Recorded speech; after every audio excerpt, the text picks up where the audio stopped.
د بنګلو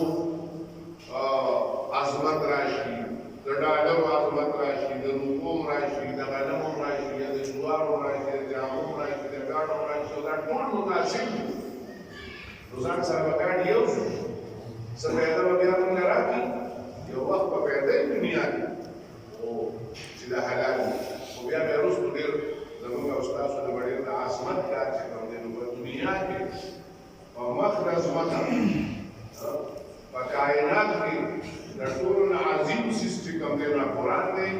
دا د خدای پاک چې کوم دی نو کلام دی. د دې ودې په مخلوق باندې ډېر لوی فضیلت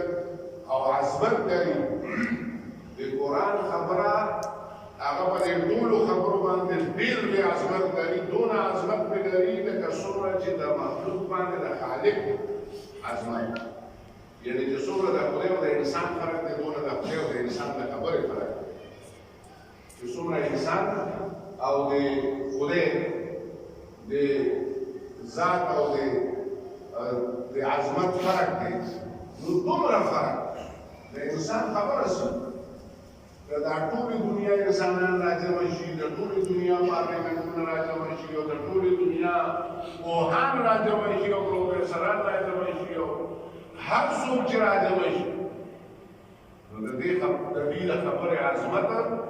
د کلام د عظمت ته چې کوم دی نو دا نه رسېږي. د دې ټولو خلکو پوهې د قرآن پوهې ته نه رسېږي، د خدای که څوک ډېر پوهېږي. دا خو موږ او تاسو لکه ترجمه زده کوو، موږ وایو ګنې موږ ډېر ښه ملیان یو. په قرآن څوک پوهېدی شي، سمندر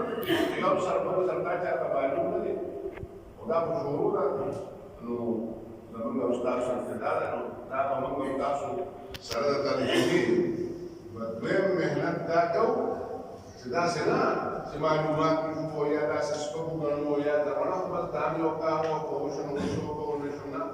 چې دا موږ ته ډېر په زړه کې عظمت واله کار ښکاري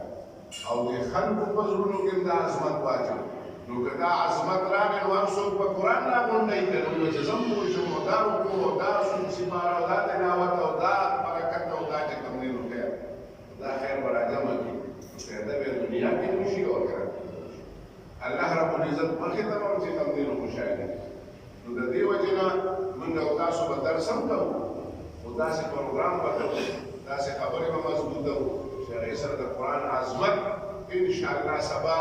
عظمت قرآن کانفرنس دی په دې ټوله علاقه باندې د هغې د نن نه ما سره شته که نشته،